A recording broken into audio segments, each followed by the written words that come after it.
Las sacudidas de esta tercera ola nos siguen sobrecogiendo. En el último día, 25 personas han muerto en su casa por coronavirus. En los hospitales, las altas en planta empiezan a superar a los ingresos, pero la situación no pierde gravedad y la Semana Santa se diluye en el calendario. Ávila acaba de suspender sus procesiones.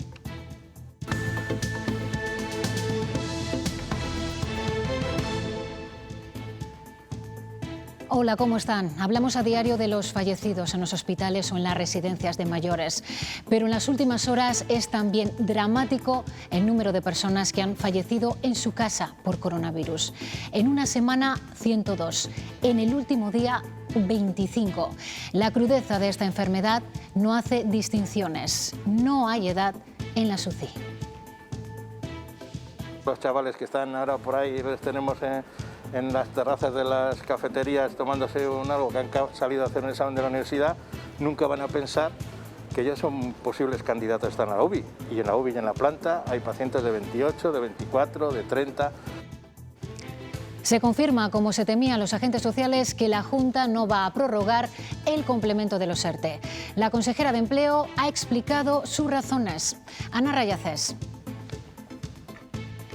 Sí, la consejera nos lo acaba de confirmar a Castilla y León Televisión. No habrá tercera convocatoria para los complementos a los ERTEs. Dice que ya se han gastado casi 12 millones de euros presupuestados. Recordemos que hubo una gran avalancha de solicitudes. Ahora es momento de destinar todo ese dinero a políticas activas de empleo. Nuestra propuesta es que esta línea en este momento no debería salir, pero lo acordaremos en la estrategia de empleo. Se confirma que el coronavirus borrará la Semana Santa en nuestra comunidad. Ávila ha sido la primera en hacer oficial la suspensión de las procesiones y todo tipo de actos en la calle relacionados con esta celebración. Así se ha confirmado mediante un comunicado que ha hecho público el Obispado. Los medidores de CO2 ya han llegado a los coles un mes después de que los anunciara la Junta. Ha habido problema de suministro y de momento cada centro tiene solo uno para compartir entre las clases. Irán llegando en las próximas semanas. Se echaron a la calle hace un año, sembraron de protestas toda España con sus tractores para denunciar la precaria rentabilidad de sus explotaciones. 12 meses después les preguntamos, la situación no ha mejorado, sino que es incluso peor.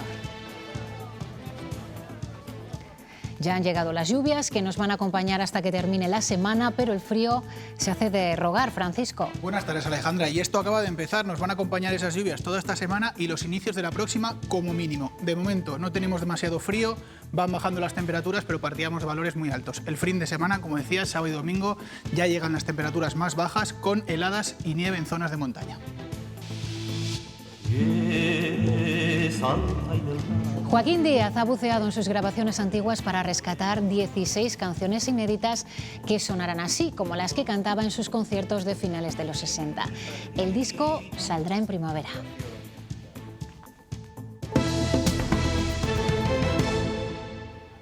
Por primera vez en esta ola, el número de altas de pacientes con COVID en planta supera al de nuevos ingresos.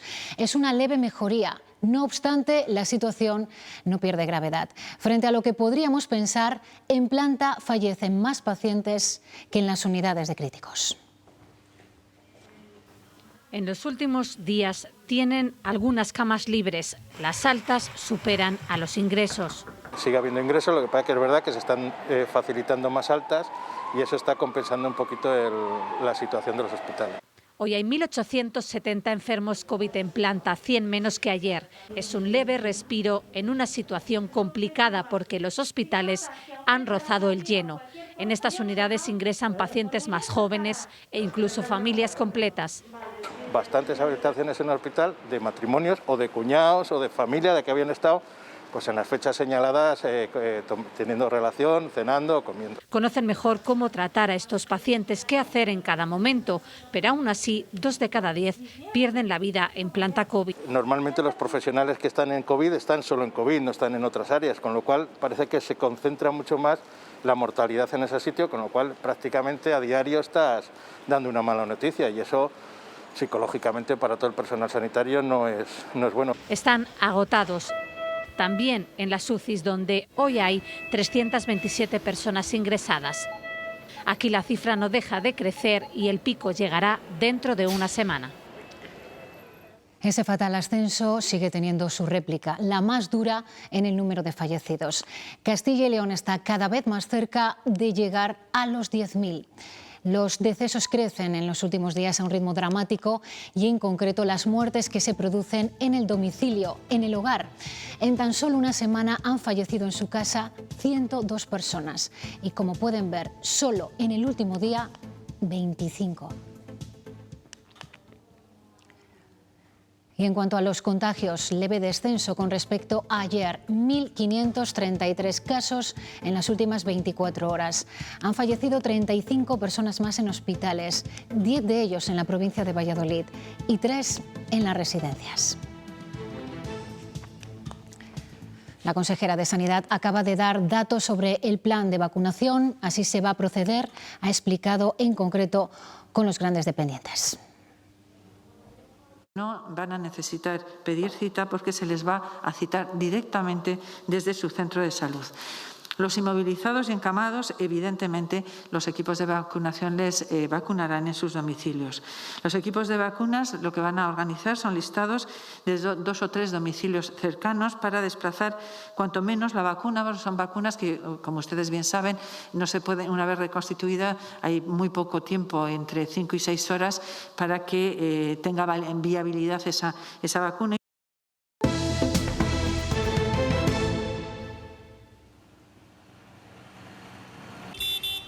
Hace un año los tractores tomaron las ciudades. Su reivindicación, mejorar los precios y lograr mayores garantías para poder desempeñar su forma de vida. 365 días y con los efectos de una pandemia, su situación es igual o peor, según denuncian.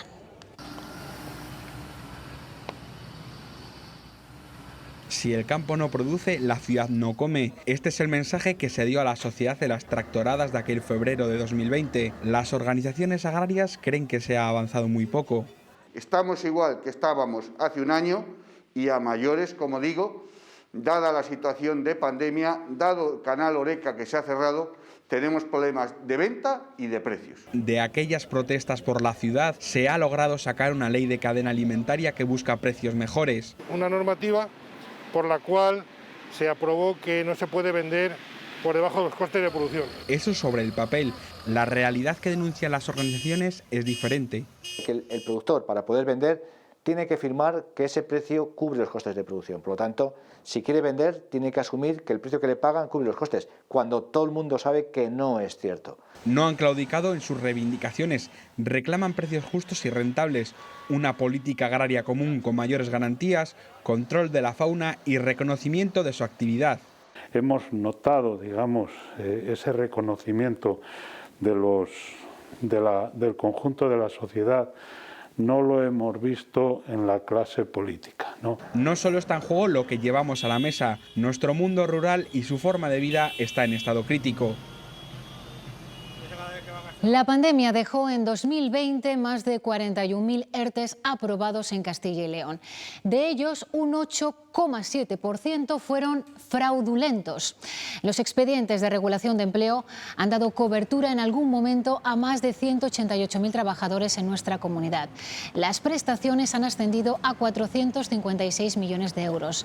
En los 225 casos de fraude detectados en nuestra comunidad, estos han sido los incumplimientos más habituales.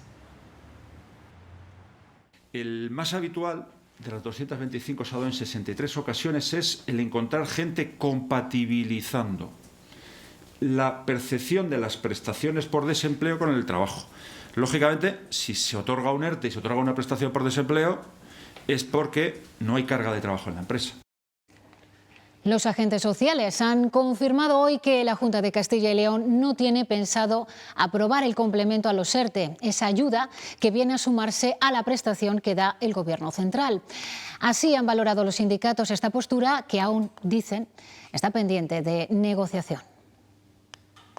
Manda tela, es que podría expresar de otra manera mucho más en castellano y mucho más castizo, pero voy a pedir coger aire y tener respeto claramente hacia la expresión. Nosotros no compartimos en absoluto y vamos a seguir trabajando. Estamos en los inicios de esta negociación.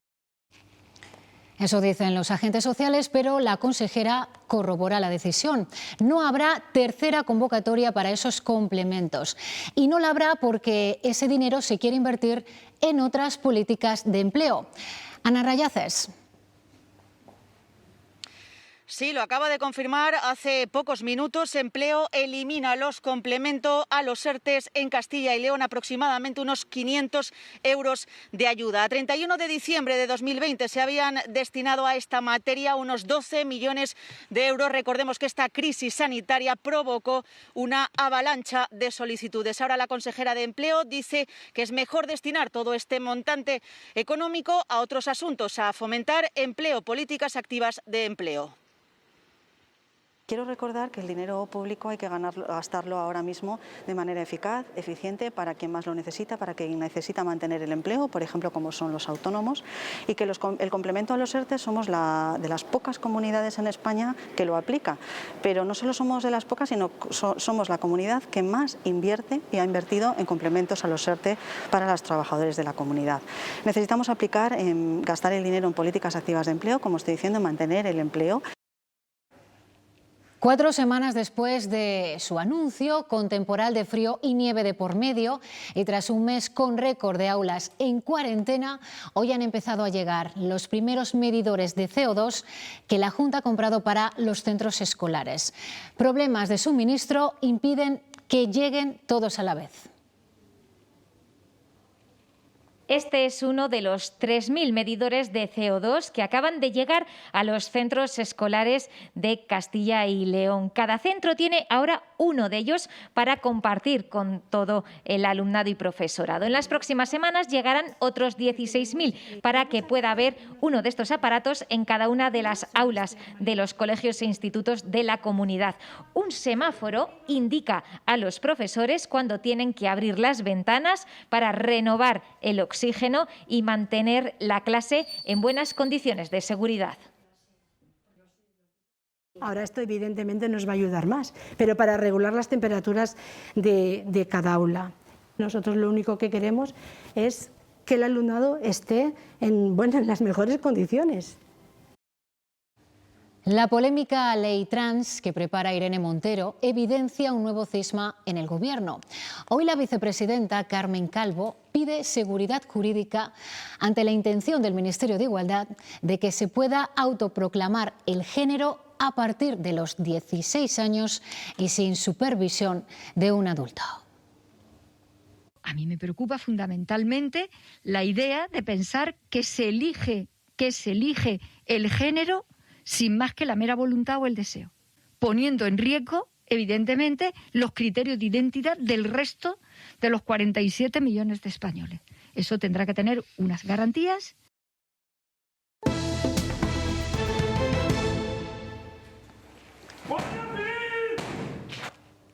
Cae una peligrosa banda de ladrones que secuestraba y torturaba a sus víctimas para robarles.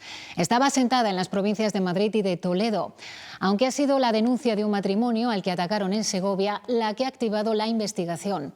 En el momento de asaltarles, estos delincuentes iban vestidos como miembros de las fuerzas y cuerpos de seguridad del Estado y armados. Los 6 detenidos ya han ingresado en prisión. La dirección del Partido Popular marca distancias con la etapa de Mariano Rajoy tras el cambio de estrategia de Luis Bárcenas, que ahora implica al expresidente en la trama de la presunta Caja B. Además, desde el Partido Popular instan a Bárcenas a que difunda ya las grabaciones que dice que tiene en su poder. De campaña en Lérida, Pablo Casado no se ha pronunciado sobre el escrito que Luis Bárcenas ha enviado a la Fiscalía en el que dice ahora que Mariano Rajoy conocía la presunta Caja B del PP. Sí que marcan las distancias con esa época a otros cargos populares como Javier Maroto, quien emplaza a Bárcenas a que dé a conocer ya las grabaciones que dice que demostrarían la implicación de Rajoy. Si este señor tiene que sacar una cinta y en esa cinta hay una grabación y implica a alguien, pues que la saque, pero cuanto antes, que no aburra más, porque es muy pesado. El abogado de Bárcenas insiste en que difundirán esa grabación cuando les convenga procesalmente y matiza que su cliente no tiene nada contra el Partido Popular actual, sino contra algunos antiguos cargos como Mariano Rajoy. Más que dirección en su conjunto, con determinadas personas que en su día, bueno, pues se cruzaron en el camino de don Luis. Para la vicepresidenta del Gobierno, las explicaciones que da la cúpula del PP son insultantes. ¿En qué quedamos? ¿En que tienen historia, que ese partido es el suyo, o este partido lo fundaron antes de ayer el señor Maroto, Casado y el resto? ¿En qué quedamos? Se tienen que aclarar. En el juicio que comienza este lunes, Bárcenas también podría intentar vincular donaciones a la caja B del PP con la adjudicación de 23 contratos con 5 ministerios de los gobiernos de José María Aznar. Nuevo sondeo del CIS sobre las elecciones catalanas y al igual que en el de hace 2 semanas, el PSC de Salvador Illa aparece como partido más votado. Por detrás, a casi 4 puntos, Esquerra Republicana y a continuación se situaría Junts per Catalunya. Ciudadanos, que fue la formación más votada a las pasadas elecciones, sería ahora la cuarta, mientras que Vox superaría al Partido Popular. El Gobierno tiene 30 días para pronunciarse sobre si debe crearse una comunidad autónoma con la región leonesa. Es el plazo para que conteste a la pregunta escrita que ha registrado en la Cámara Alta el senador de Compromís, Carles Mulet. El político valenciano sostiene que la Constitución reconoce el derecho a esa autonomía. Igual que otras comunidades históricas, como la valenciana, han tenido ese derecho, también tiene el mismo derecho absolutamente la región leonesa. No es la primera vez que llevamos ese tema a las Cortes Generales. Entendemos también que nuestra voz en el Senado tiene que ser la voz de aquellos territorios, de aquellas opciones políticas que todavía no están presentes aquí. El Gobierno aprueba un nuevo anteproyecto de ley de caza que ahora se remitirá a las Cortes. Dice la Junta que se ha contado con todos y que viene gestionándose desde agosto de 2019. El nuevo texto establecerá el calendario en el que se podrá cazar, que nunca podrá ampliarse, pero sí reducirse. También contempla una nueva figura, la de la emergencia cinegética, que dará poderes especiales para controlar un crecimiento desmesurado. Y será obligatorio la publicación en un registro accesible de la celebración de monterías y ganchos para hacerlas compatibles con otras actividades en el monte.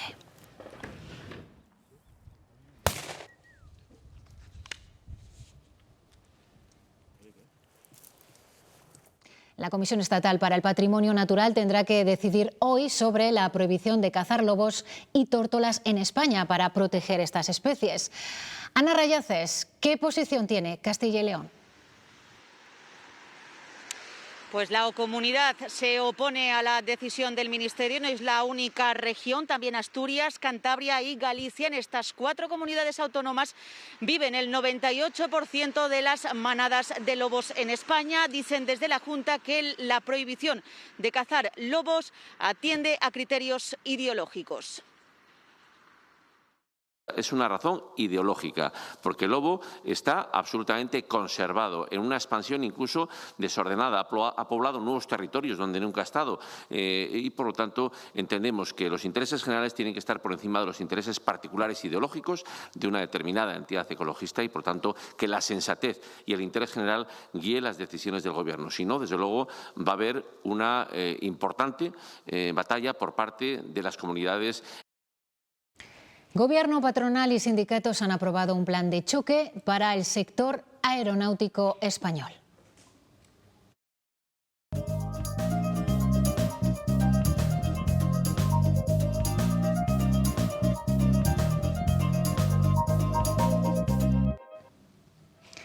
Con este plan para el sector aeronáutico, del que aún se desconoce el montante económico, se impulsará la inversión en I+D, se modernizarán las plantas de producción, además de favorecer un compromiso por el mantenimiento del empleo. También se creará un fondo de apoyo a la cadena de suministro y se reforzará la formación de los trabajadores.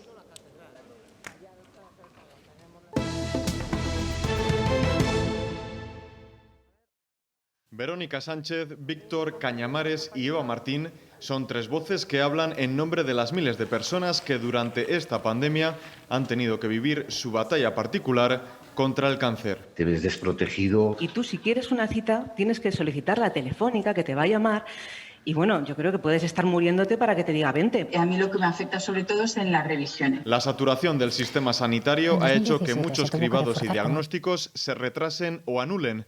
De hecho, durante la primera ola, 1 de cada 5 personas se quedó sin diagnosticar. Podemos estar hablando al final del año 2020 de un colectivo de unas 40 o 50.000 personas que tienen un retraso en el diagnóstico. A esto hay que sumarle la incertidumbre, el miedo o los problemas psicológicos derivados de esta situación. Más del 34% de las personas con cáncer sufrieron ansiedad y depresión en la primera ola. Para que no se repitan estos errores, piden aunar fuerzas para conseguir un gran acuerdo contra el cáncer, una propuesta con la que quieren llegar al mayor número de personas y asociaciones para no dejar de lado esta realidad, lo que ellos denominan como una pandemia silenciosa.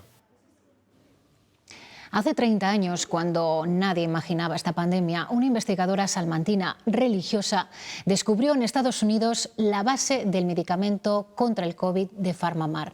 Es la plitidepsina, un compuesto con el que trabaja el equipo del virólogo Adolfo García Sastre. Sabemos que muchas soluciones a problemas de salud vienen del mar y puede que el COVID sea uno de esos casos. Les presentamos a la Plidium albicans. De él se ha extraído la plitidepsina, un antiviral que parece tener una gran eficacia contra el coronavirus. Descubrirlo ha sido un largo camino que se inició hace 30 años cuando la investigadora de la Universidad de Salamanca, Anna Lithgow, aisló por primera vez el compuesto que ya ofrecía grandes posibilidades. Y la gran diferencia, que fue lo que hizo que todo se desarrollara un poquito más rápido, es que era mucho más activa y mucho menos tóxica. Porque mientras menos tóxica es una cosa y más activa es, pues más posibilidades tienes. Sus características han revelado un enorme éxito para reducir la actividad viral del COVID, pero nada hubiera sido posible sin el oscuro trabajo de laboratorio. Tú puedes hacer un trabajo genial con un medicamento, pero si alguien no lo ha descubierto o sintetizado antes, difícilmente lo podrás hacer. Hasta ahora este compuesto tenía uso en tratamiento contra el mieloma múltiple y ahora se presenta como un inhibidor extremadamente potente para la actividad de reproducción del virus, tras un estudio que ha encabezado desde el Monte Sinaí de Nueva York el investigador burgalés Adolfo García Sastre, también formado en la Universidad de Salamanca. Jusapol pide que se considere como enfermedad profesional cuando policías nacionales o guardias civiles se contagien de COVID-19, igual que ocurre con los sanitarios. Insisten en que están también en contacto directo con el virus, por ejemplo, cuando vigilan a los presos que están ingresados por coronavirus. Tenemos contactos estrechos con personas que son positivas, estamos haciendo custodias en hospitales que también, por ejemplo, en el foco que ha habido en la penitenciaría de aquí de Dueñas, se están haciendo custodias en las plantas de COVID y bueno, creemos que también que la enfermedad de COVID-19 pues ha de estar incluida dentro de enfermedades profesionales y también las secuelas que puedan derivar. Y todo apunta a estas alturas que el coronavirus borrará del calendario la Semana Santa. El sector turístico y el hotelero dan por perdidas esas fechas y en el plano religioso, Ávila ha sido la primera provincia en pronunciarse oficialmente. Suspende sus procesiones de Semana Santa. Ya es oficial, no habrá procesiones de Semana Santa tampoco en este 2021 en Ávila. Lo ha anunciado el obispo de la diócesis mediante un decreto episcopal en el que se señala que se suspenden estos actos, las procesiones y también todas las manifestaciones de culto que puedan organizar las diferentes entidades en la vía pública durante la Cuaresma y por supuesto también en la Semana de Pasión. Sí que se podrán llevar a cabo las celebraciones litúrgicas como se vienen realizando de manera habitual, cumpliendo con todas las medidas establecidas. De esta manera la diócesis de Ávila se convierte en la primera de Castilla y León que toma la decisión en firme y por escrito, porque desde hace unos días, de manera verbal, se ha expresado lo mismo en León o Valladolid. Tendremos que vivir solamente las celebraciones interiores y siempre acomodándonos a las disposiciones que en cada momento estén vigentes, bien por las autoridades civiles o bien por posibles otras normas que pueda dictar el propio obispado.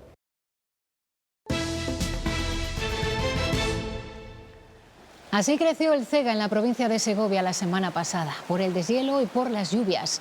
Al desbordarse a la altura de Aguilafuente, afectó a la zona de captación de agua y las consecuencias para sus vecinos aún colean.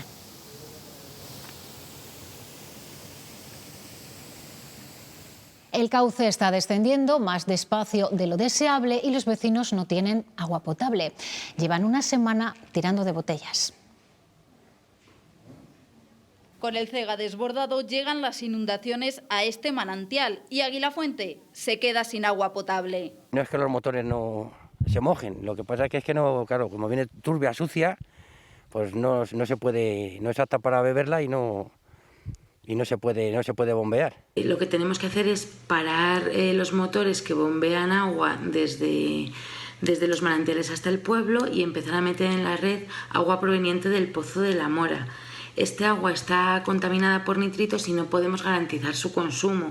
Desde hace casi una semana el agua potable llega a los vecinos de Aguilafuente a través de botellas como estas. El ayuntamiento reparte 3 botellas de 1,5 litros en días alternos por vecino. Una situación que afecta a vecinos y negocios de este pueblo de 570 habitantes. Tengo que trabajar con agua porque tengo que hacer pan. Entonces, ya 3 o 4 años ha ocurrido. Lo que pasa es que para cocinar básicamente sí, porque claro, con normalidad esto sabemos qué pasa y ya está. Que ya muy pronto se va a solucionar porque el río Cega ha vuelto a su cauce. Si Sanidad da el visto bueno a los últimos análisis, podrán volver a beber agua del grifo la próxima semana. Hoy se han inaugurado las obras de acceso al Castillo de los Templarios de Ponferrada, como ven a la derecha. En 2017 se tuvo que reforzar con una estructura para mantener la seguridad, pero a mediados del año pasado se cerró definitivamente el paso para ejecutar unos trabajos que han reforzado los arcos y que han sustituido la madera. También se ha recuperado el histórico puente levadizo, tal y como estaba diseñado en la Edad Media. La actuación ha supuesto un desembolso de 66.000 euros. De momento, por las restricciones, no se puede visitar.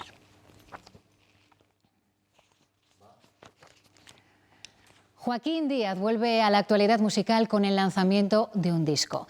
16 temas inéditos grabados a finales de los años 60. El trabajo discográfico que quiere presentar en primavera rescata el sabor de aquellos conciertos con los que recorrió toda España. 53 años han llovido desde este disco y esta música. Eran la generación del 68 y ahí, en ese Madrid frenético e inspirador, estaba Joaquín Díaz. Estábamos permanentemente en movimiento, o sea que de ese caos siempre hay que deducir que tenía que salir algo. Y nacieron conciertos, canciones y grabaciones como las que guardaban 3 cassettes como este. No solía ensayar, pero sí que de vez en cuando en casa de unos amigos o en mi propia casa pues hacía grabaciones. De ese material inédito ha salido ahora un disco, el nuevo trabajo de Joaquín Díaz que lanzará en formato CD y en vinilo. Vuelvo al origen de mi carrera, que es el vinilo. Quisiera presentarlo el día 14 de mayo, que es mi cumpleaños. Serán 16 temas navegando entre la música del Renacimiento, la sefardí o la canción española. Qué bien cantaba y qué bien tocaba la guitarra y qué mal lo hago ahora. Aquel joven que recorrió España entre 1965 y 1974, dando conciertos, atesora en Urueña, Valladolid, una gran colección de vinilos, de esos que guardan sabores antiguos.